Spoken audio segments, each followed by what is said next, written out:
ओम शांति। 31 जुलाई 2021 की बाबा की मुरली है।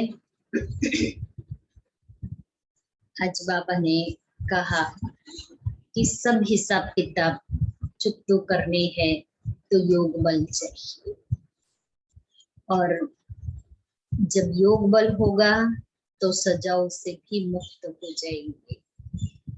कोई भी प्रकार की चिंता नहीं करनी है, सिर्फ एक बात को याद करना है।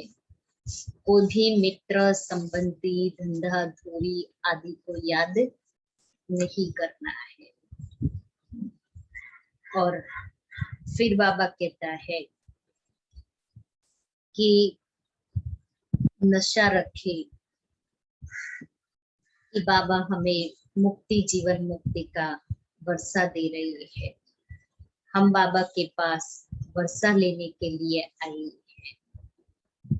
बाबा ने आज पूछा, कर्मों की गुह्य गति को जानने वाले कौन सा पुरुषार्थ अवश्य करेंगे? कर्मों की गुह्य गति जानने वाले कौन सा पुरुषार्थ अवश्य करेंगे? याद में रहने का, और याद में रहकर हिसाब किताब चुकतो करें। और सजा कम मिलेगी।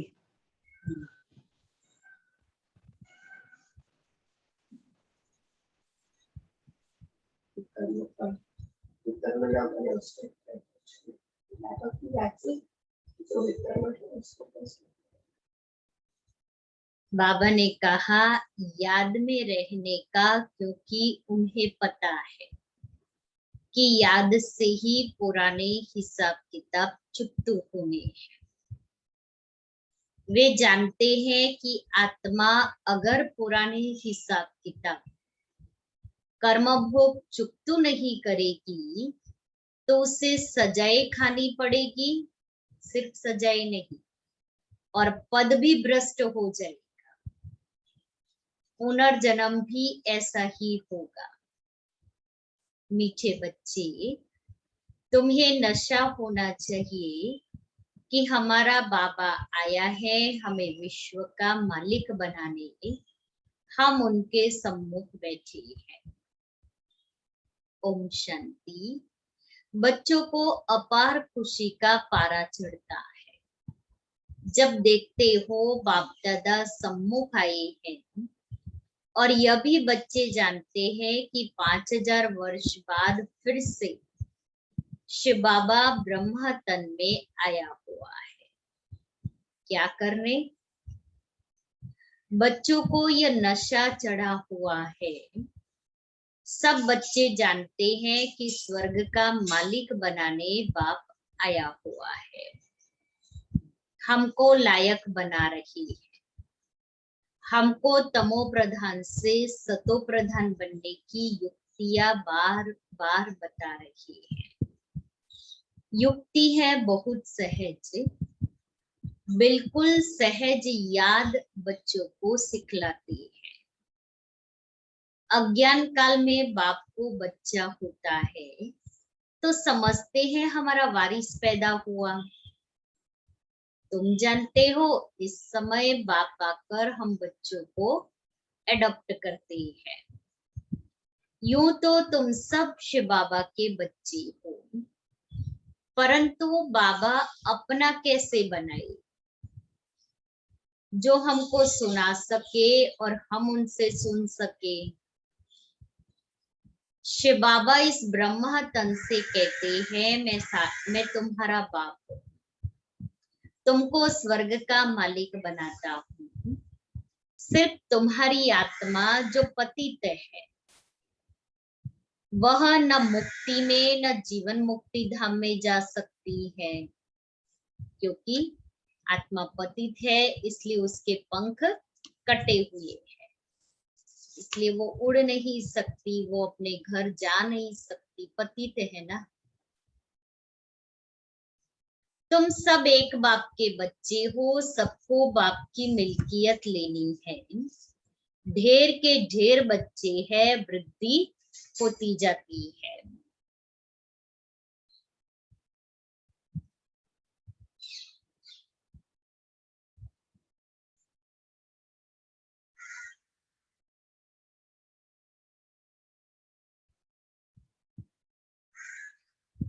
एडॉप्ट करते जाते हैं, हे आत्माएं अब तुम मेरी संतान, अपने को रूह आत्मा समझो।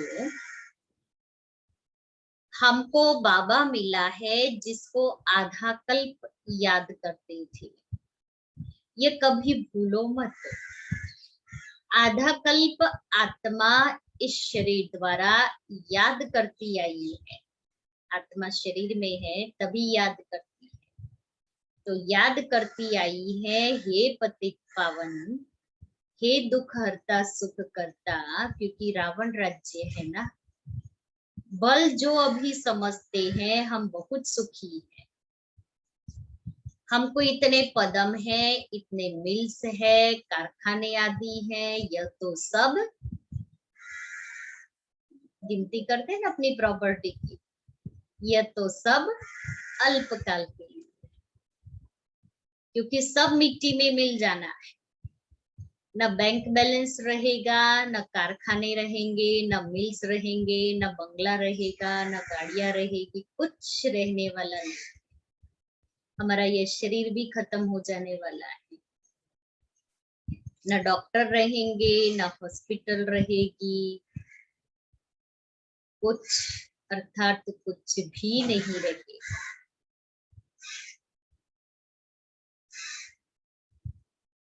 अंत में तो बहुत त्राही त्राही करने लग पड़ेंगे, दुख के पहाड़ गिरेंगे, एक दो दुख नहीं होगा, दुख के पहाड़ गिरेंगे। से छोटा से ने चीनी हालत के से दरियो पूर्व साइड तो दरियो जमीन लेवा મળે પ્લેન પણ તણાવવા મળે કેટલા મોટા મોટા બિલ્ડિંગ 80-90 માળના બિલ્ડિંગ હશે સીધા પાણીમાં અંદર ઉતરી જાય છે। सब होने वाला है। આ વિચાર તો પ્લેન પણ પાણીમાં તળીને અંદર જતા રહ્યા, બીજું બધું તો ગાડીઓ તો જોઈએ જ છે આપણે,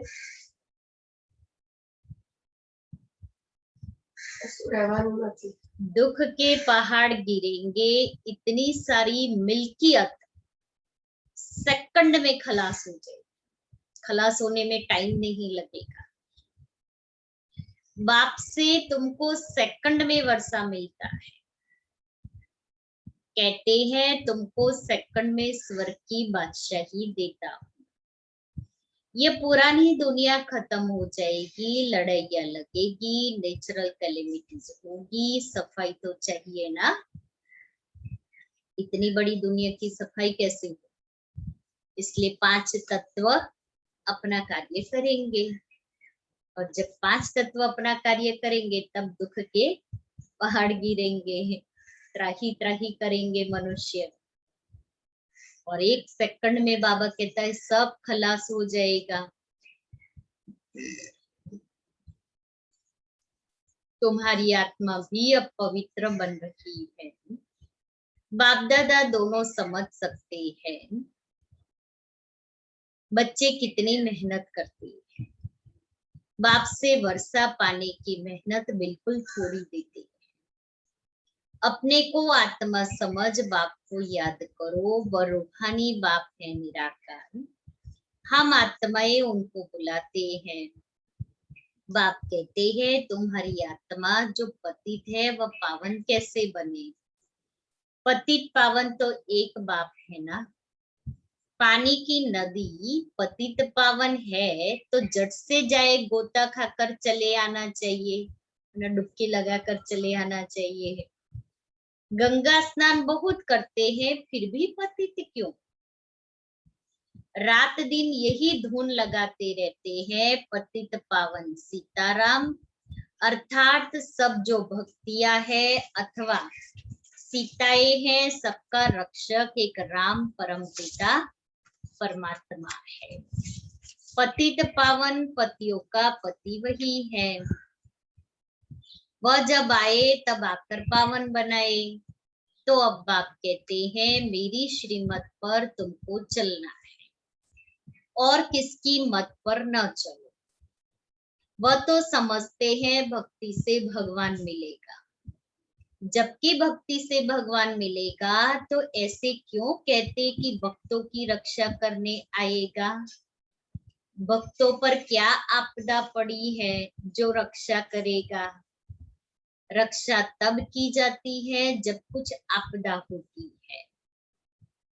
बाप कहते हैं तुमने कितना दुर्गति को पाया है। यह है रौ रौ नर्क, सब दुखी रोगी है।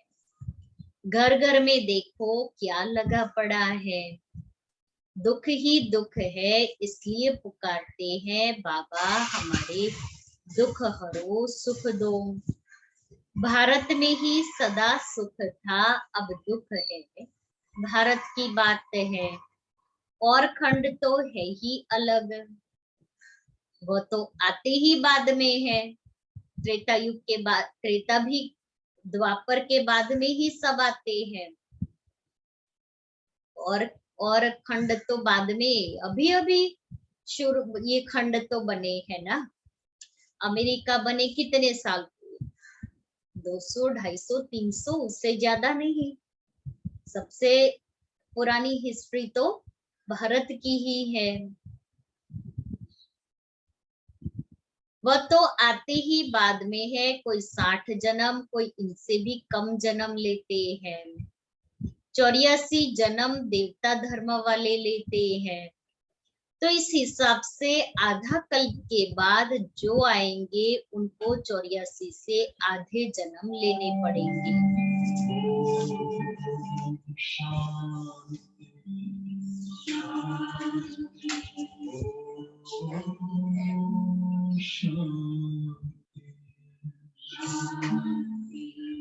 अंतर मन में ज्योति जगा लो, होगा दूर अंधेरा।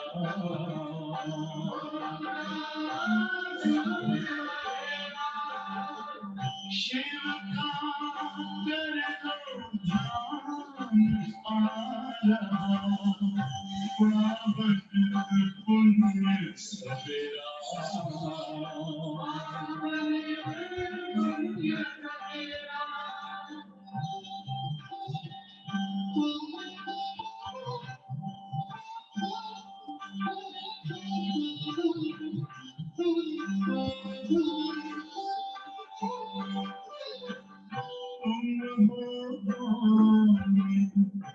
कहाँ से आए अपनी आँख को जानो,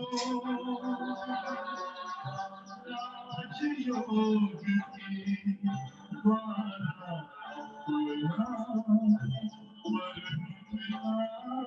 पहचानो। इसी आज पथ पर चल कर तुम मानो अपना बसेरा।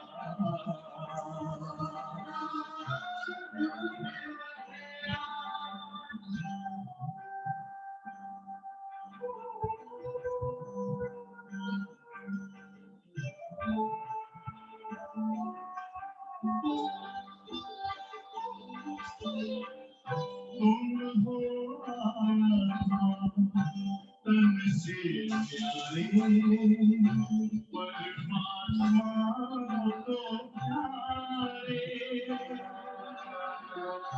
दिव्य गुणों को धारण करके योगी बनो दुलारे। ज्योति बिंदु ही तोड़ेगा ये माया मोह का घेरा।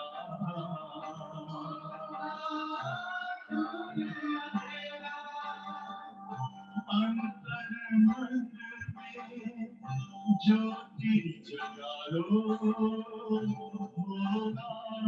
दूर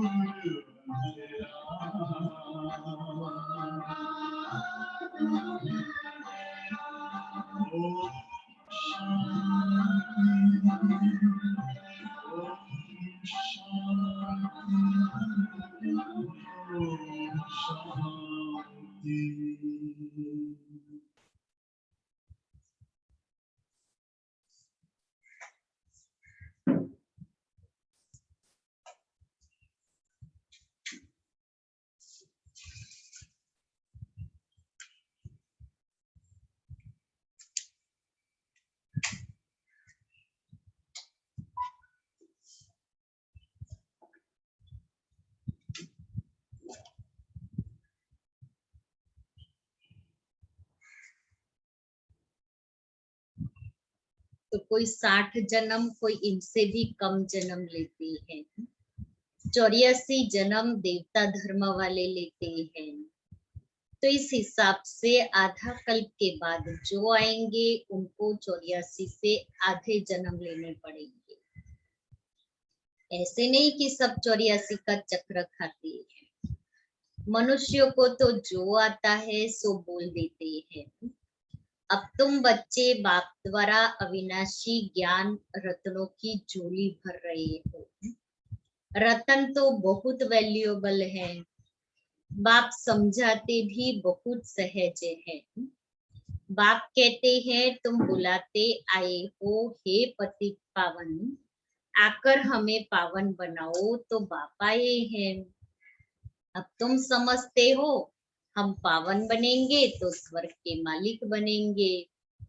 शिव बाबा हमको पत्थर बुद्धि से पारस बुद्धि, पत्थर नाथ से पारसनाथ बनाने आए हैं।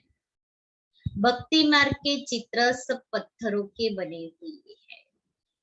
पत्थरों से माथा मारते हैं। बाप कहते हैं तुम भल कितनी भी मेहनत करो, फायदा कुछ नहीं है। आगे तो तुम बलि चढ़ते थे, फिर भी क्या फायदा हुआ। करके देवी का दीदार होगा फिर जैसे के तैसे। पतित पावन बाप आते हैं एक बार संगम पर। सत्युग में तो भक्ति मार्ग की बातें होती ही नहीं। बाप तो कहते नहीं कि गला काटो, यह करो। भक्ति मार्ग में अनेक प्रकार से क्या क्या करते हैं। आगे देवियों पर मनुष्य की बलि चढ़ाते थे। बाप कहते हैं तुम सुधरेले थे तो देवता थे, अब कितने पत्थर बुद्धि बन पड़े हो।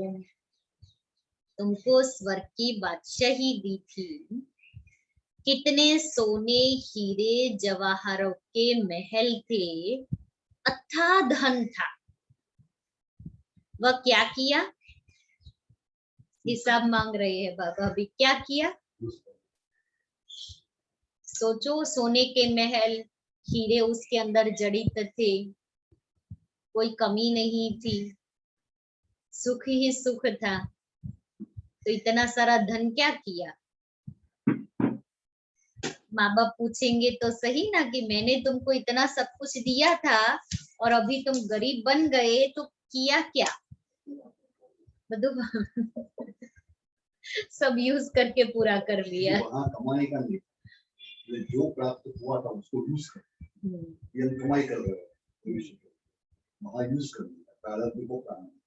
इसलिए वहाँ कमाई नहीं है, इसलिए यूज करते करते खत्म हो। वापस से जन्म मिलेगा। अगर हमारे कर्म अच्छे होंगे इस समय तो वापस से कलयुग के अंत तक हमको इस तरह से मिलेगा। वैसे तो 3/4 सुख है। संगम युवासु दुख शांति मरो के नीचे और दुखाओ मरी तो खाना है। तो बाबा कहता है वो क्या किया, अब तुम कितने दुखी हो पड़े हो। तुम असूल देवी देवता धर्म के थे ना, अब सिर्फ तुम रजो तमो में आए हो। तुम तो देवता धर्म के थे, फिर अपने को हिंदू क्यों कहलाते हो। और सब धर्म वाले अपने अपने धर्म को ही मानते हैं। धर्म तो एक ही होता है ना। मुसलमानों का मुस्लिम धर्म, क्रिश्चियन का क्रिश्चियन धर्म चला आता है। तुमको क्या हुआ? तुम बहुत सुखी, पवित्र, संपूर्ण निर्विकारी थे। अभी कितने विकारी बन पड़े हो। किसको पता ही नहीं, बरोबर हम संपूर्ण निर्विकारी थे, फिर संपूर्ण विकारी कैसे बने? 84 जन्म लेते सतों से तमो बने।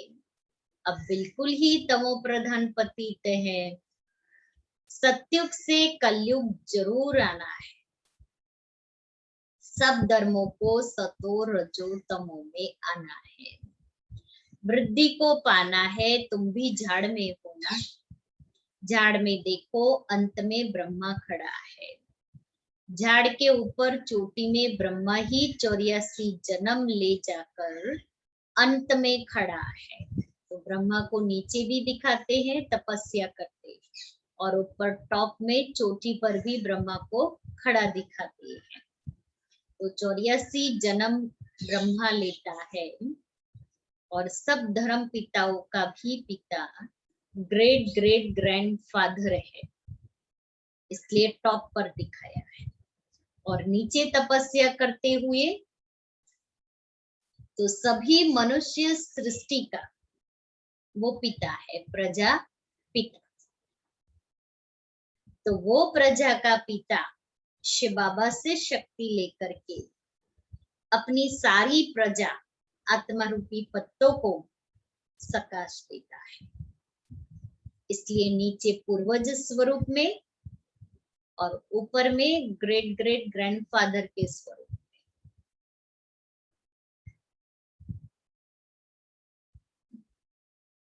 तुम भी जो नीचे ब्राह्मण बैठे हो, वही फिर अंत में पतित शूद्र बने हो।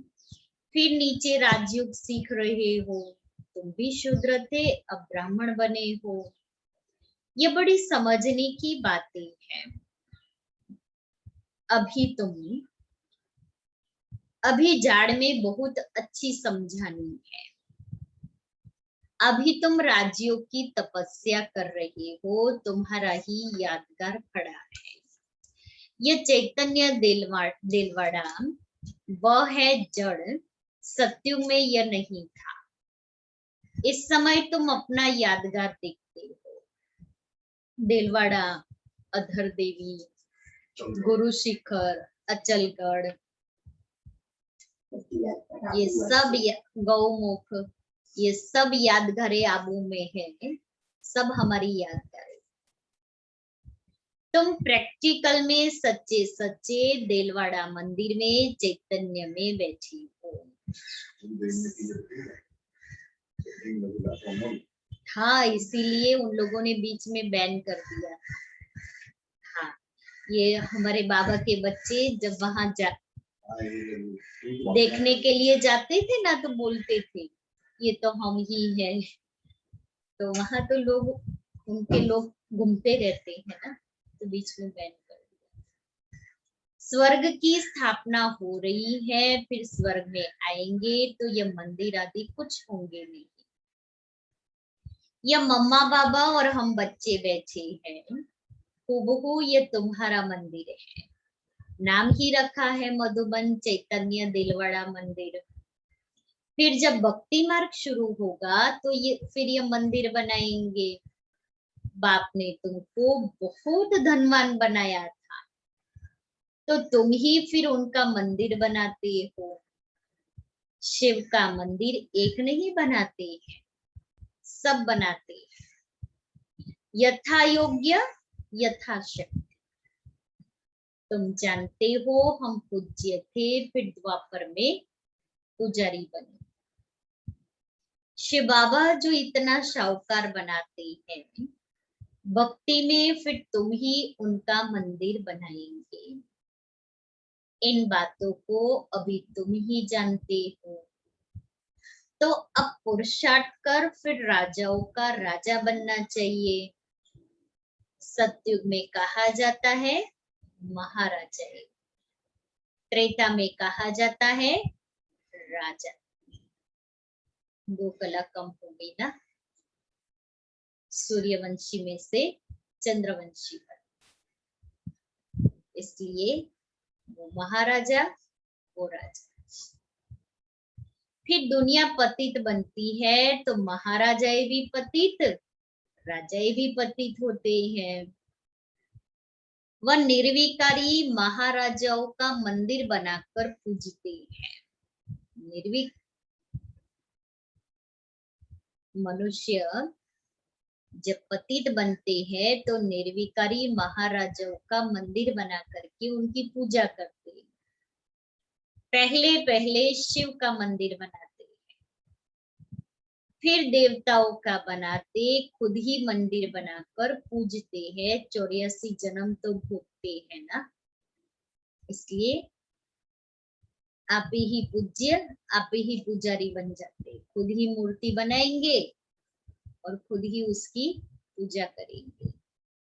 तो वो विस्मृति हो गई कि हम पूज्य देवता थे, इसलिए अपनी ही मूर्तियां बना करके पूजा करने लगे। आधा कल्प तुम पूज्य, फिर आधा कल्प पुजारी बनते हो। मनुष्य फिर समझते हैं भगवान आप ही पूज्य, आप ही पुजारी है, सब कुछ आप ही देते हैं, आप ही छीन लेते हैं। अच्छा, जबकि उसने दिया और लिया, फिर तुमको क्यों चिंता लगती है? उसकी चीज थी और उसने ले ली, तो फिर रोना क्यों, चिंता क्यों करने की? हमारी चीज हम ले लेवे तो हम क्या कहेंगे? कोई कहे आपने मेरी चीज क्यों ले ली, हम क्या कहेंगे? भाई मैंने आपको दी थी संभालने के लिए, अब वो तो मेरी है, मेरी चीज तो मैं ले लेगी। अब बाबा ने भी क्या कहा है, दिया और कहा ट्रस्टी होके संभालो, हमको ट्रस्टी बना दिया। अब उसको जब जरूरत है जो चीज की, वो वापस ले लेगा, तो फिर चिंता क्यों, रोना क्यों? जिसकी चीज होती है वो तो ले लेगा ना, हम तो सिर्फ उसकी अमानत को संभाल रहे थे। लेकिन अमानत को अपना समझा, इसलिए दुख होता है। तुम तो ट्रस्टी हो गए, फिर रोने की क्या दरकार है? बाप बैठ आत्माओं को समझाते हैं। अब तुम आत्माभिमानी बनते हो नंबरवार। कोई तो बिल्कुल बाप को याद करते ही नहीं है, देही अभिमानी रहते ही नहीं है। यहाँ कितना समझाया जाता है, अरे तुम आत्मा हो, परमात्मा तुमको पढ़ाते हैं, आत्मा में ही संस्कार रहते हैं, आत्मा ही बैरिस्टर आदि बनती है, आत्मा मैजिस्ट्रेट बनती है। कल क्या बनेंगे? अगर आत्मा बाप को अच्छी रीति याद करती रहेगी तो फिर अमरलोक में जाकर जन्म लेगी, मृत्यु लोक में फिर तुम्हारा दूसरा जन्म नहीं लेंगे। अगर कुछ हिसाब किताब रहा हुआ होगा तो सजा खानी पड़ेगी। कर्म भोग कर चुप तो करना होगा, फिर पद ऊंच नहीं मिलेगा। यह कर्मों की गुह्य गति बाप बच्चों को ही बैठ समझाते हैं। यह भी बच्चे जानते हैं, सत्युग है सतो प्रधान, हर चीज वहां सतो प्रधान होती है। कहते हैं कृष्ण गौ संभालते थे, राजा एक गौ संभालते हैं क्या? ऐसी बात तो हो नहीं सकती। कृष्ण तो राजकुमार है, फिर बड़े होकर के महाराजा बनते हैं, तो क्या वो गौए संभालेगा? यह दिखाते हैं सतयुग में गौएं भी बड़ी फर्स्ट क्लास होती है, उनको कामधेनु कहा जाता है। जगदम्बा सरस्वती भी कामधेनु है। 21 जन्म लिए सबकी मनोकामनाएं पूरी करती है। तुम भी कामधेनु हो। वही नाम फिर गौ पर रख दिया है जो बहुत दूध देती है। राजाओं के घर में बड़ी फर्स्ट क्लास गाय रहती होती है, जबकि यहाँ भी राजाओं के पास ऐसी अच्छी अच्छी है तो स्वर्ग में कैसे सुंदर होगी। वहां कोई बांस आदि बिल्कुल नहीं होती है, और महल के पास गौओं को थोड़ी रखे। गौओं को रहने के लिए अलग होगा, वो गौशाला अलग होती है, बहुत दूर होती है।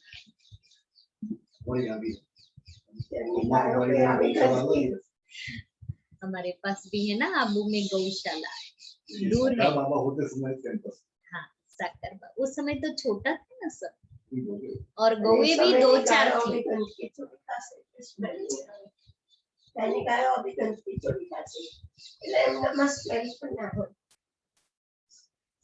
आप बच्चों को अब बाप बच्चों को कहते हैं कि मैं आया हूँ तुमको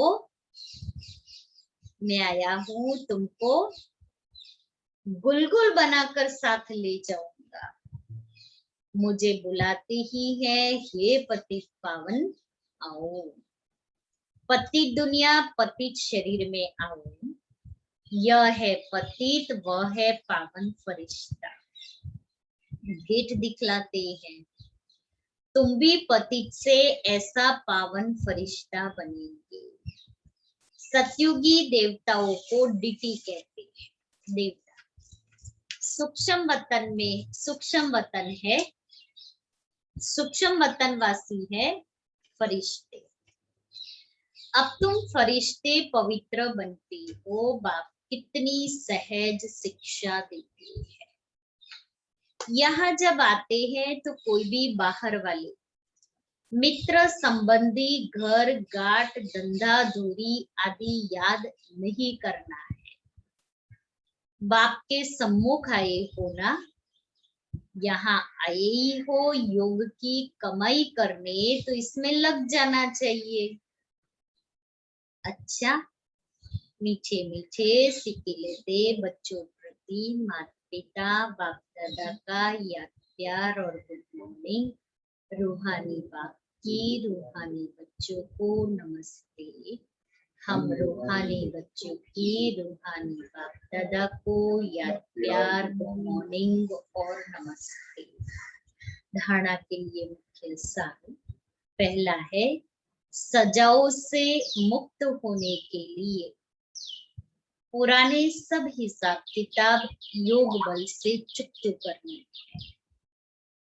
ट्रस्टी होकर सब कुछ संभालना है। किसी भी बात की चिंता नहीं करनी है। आत्माभिमानी बनना है। दूसरा, यह कमाई का समय, संगम युग कमाई का समय।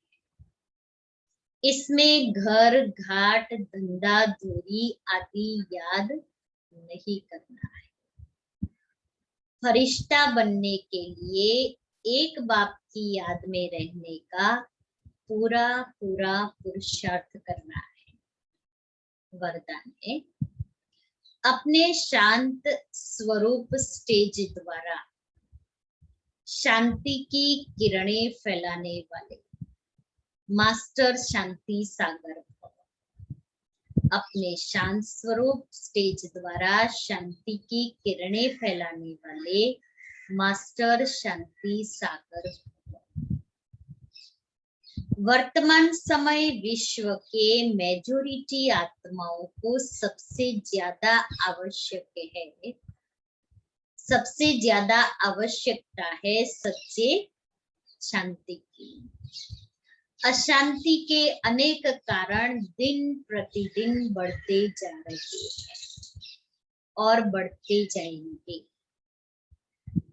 अगर स्वयं अशांत होंगे, अगर स्वयं अशांत नहीं भी होंगे, तो औरों के अशांति का वायुमंडल, वातावरण शांत अवस्था में बैठने नहीं देगा। हम अशांत नहीं है, हम शांति में बैठे हैं, लेकिन हमारे चारों तरफ का जो वायुमंडल और वातावरण है वो अशांति वाला है, जो मुझे शांति में बैठे नहीं देगा। अशांति के तनाव का अनुभव बढ़ेगा। ऐसे समय पर आप मास्टर शांति के सागर बच्चे अशांति के संकल्पों को मर्ज कर विशेष शांति के वाइब्रेशन फैलाओ। स्लोगन है, बाप के सर्व गुणों का अनुभव करने के लिए सदा ज्ञान सूर्य के सम्मुख रखो। ज्ञान जैसे वो सूर्यमुखी का जो फूल होता है, जैसे जैसे सूरज निकलता है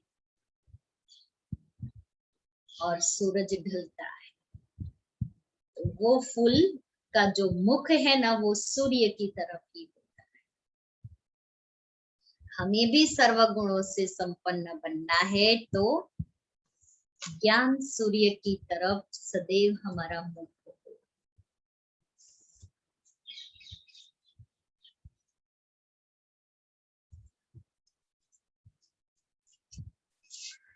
आज का हमारा स्वमान है, मैं ब्रह्मा बाप समान हूँ।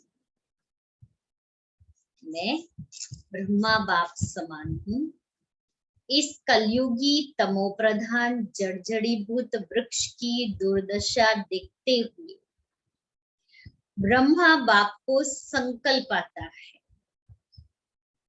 कि अभी अभी बच्चों के तपस्वी रूप द्वारा, योग अग्नि द्वारा इस पुराने वृक्ष को भस्म कर दे, परंतु इसके लिए संगठन रूप में फुल फोर्स से योग ज्वाला प्रज्वलित होनी चाहिए। तो ब्रह्मा बाप के इस संकल्प को अब साकार में लाओ कि अग्नि पैदा करे संगठित रूप में। तो इस पुरानी जर्जरीभूत सृष्टि खत्म होगी, अर्थात परिवर्तन। आज की मुरली की पॉइंट, बाबा ने कौन सी बातों पर अटेंशन दिलाया?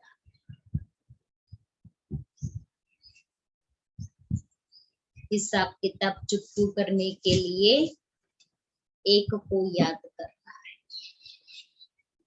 पूज्य से पुजारी से पूज्य बनना है। अपना ये सब खत्म होने वाला है, अंत में सब त्राही त्राही करेंगे, नेचुरल कैलेमिटीज आएगी, सब खत्म होगा। उसके पहले हम स्वयं को पावन बनाने की मेहनत करें। हम किसके सम्मुख बैठे हैं? बाप के सम्मुख। किस लिए? विश्व का मालिक बनने के लिए। ये भूलो मत कि हम आत्मा है और हमें बाबा मिला है। सजाओं से मुक्त होने के लिए एक बाप की याद में रहना है, सब चिंताओं से मुक्त हो जाना है।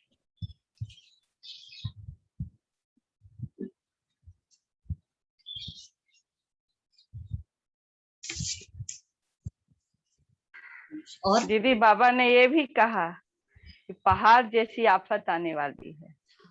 पहाड़ जैसी आफत, हाँ, दुख के पहाड़ गिरेंगे तो क्या करेंगे? बाबा को यस करेंगे। बाबा ने कहा मित्र संबंधी धंधाधूरी को याद नहीं करो, तुम यहाँ आए ही हो योग की कमाई करने के लिए, इसलिए एक बाप को ही याद करना है, इसी कमाई में लग जाना है, क्योंकि याद से ही कमाई होने वाली है। बिगर याद के आत्मा की कमाई होने वाली नहीं है। अभी हम फरिश्ते बन रहे हैं, सत्युग में हम देवता होते हैं, अभी हम फरिश्ते पवित्र बन रहे हैं। फिर बाबा ने कहा ऐसा शांति का वायुमंडल बनाओ कि तुम्हारे आसपास जो अशांति हो तो तुम शांत वातावरण बना सको। इसलिए अपने मास्टर शांति सागर स्वरूप को इमर्ज करें। अशांति का वायुमंडल तो चारों ओर देख ही रहे हैं। बाबा को याद करें।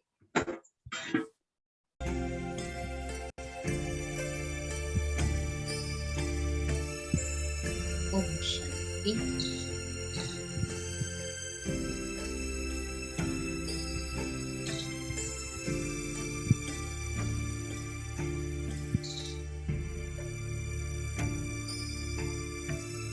स्वयं के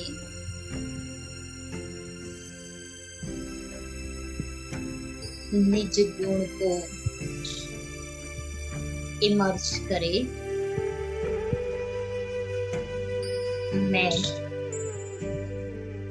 शांत स्वरूप आत्मा हूँ।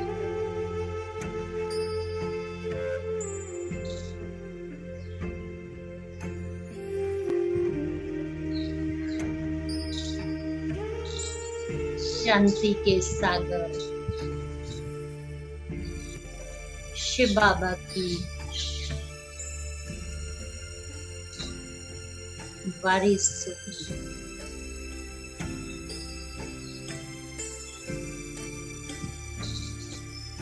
मुझ आत्मा का निज गुण शांति है।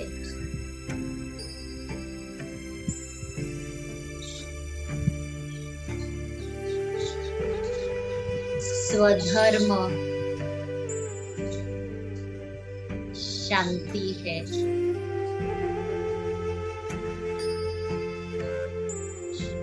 शक्ति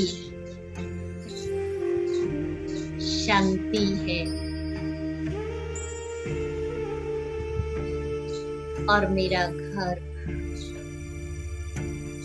शांति धाम है।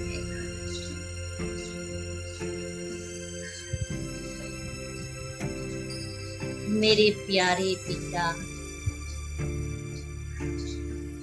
शांति के सागर हैं।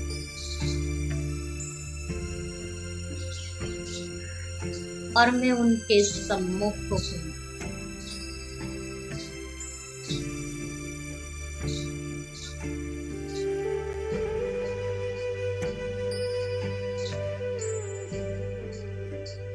उनसे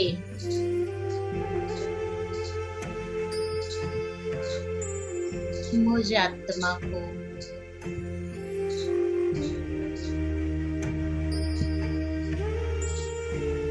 शांति की सकाश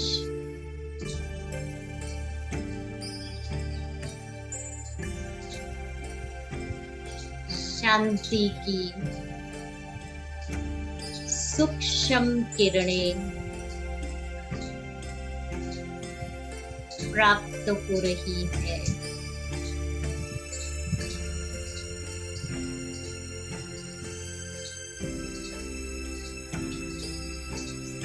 निराकार ज्योति बिंदु बाबा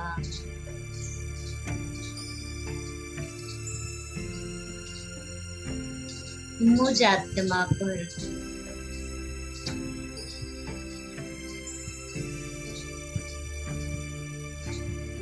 शांति के किरणों की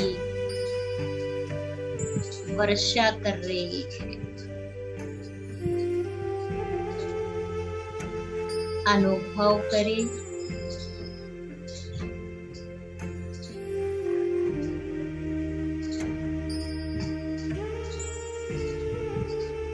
मैं परम धाम में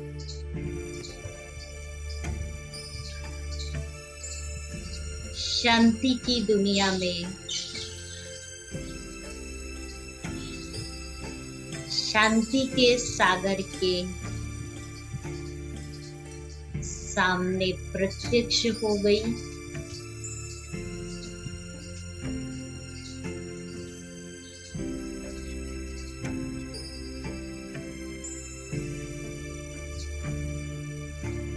मीठा बाबा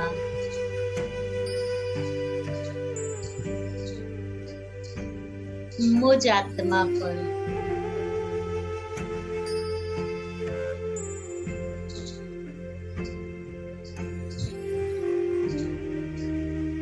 सारी शक्तियां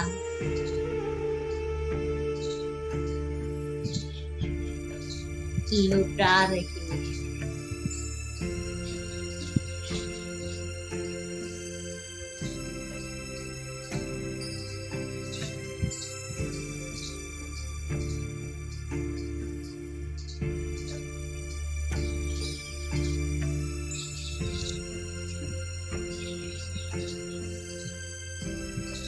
मैं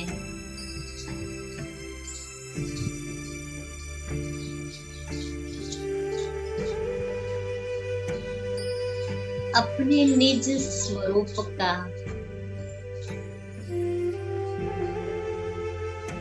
आनंद ले रही हूँ।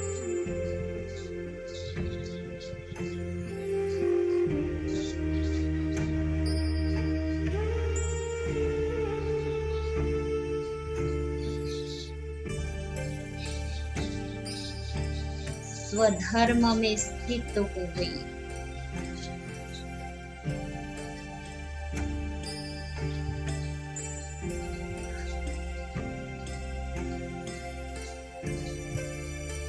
असीम शांति, परम शांति का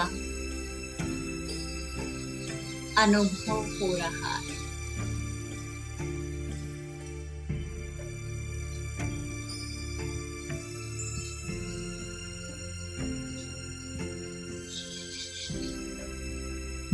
शांति के सागर,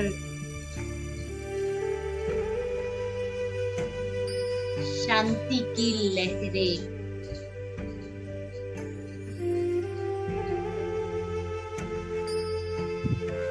मेरे समीप आ रही है।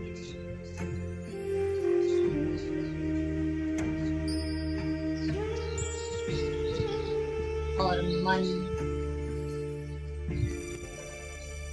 शांत,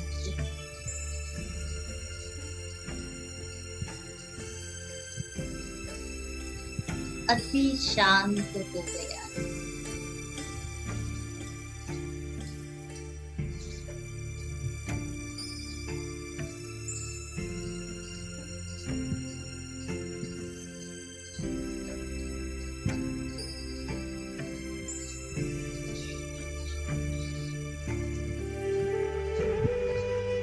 इस शांति का सुखद अनुभव कर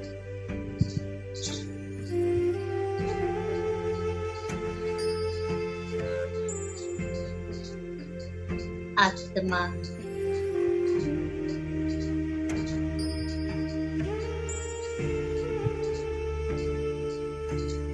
परम आनंद का अनुभव कर रही है।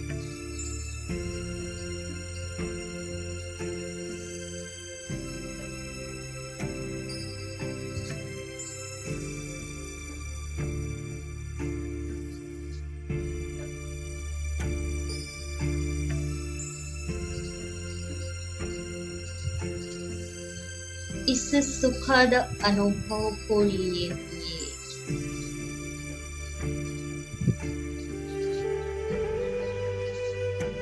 मैं नीचे की ओर शांति का फरिश्ता बनकर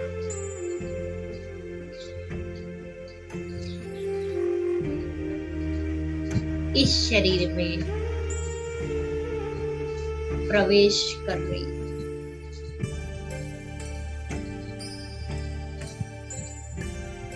ओम शांति।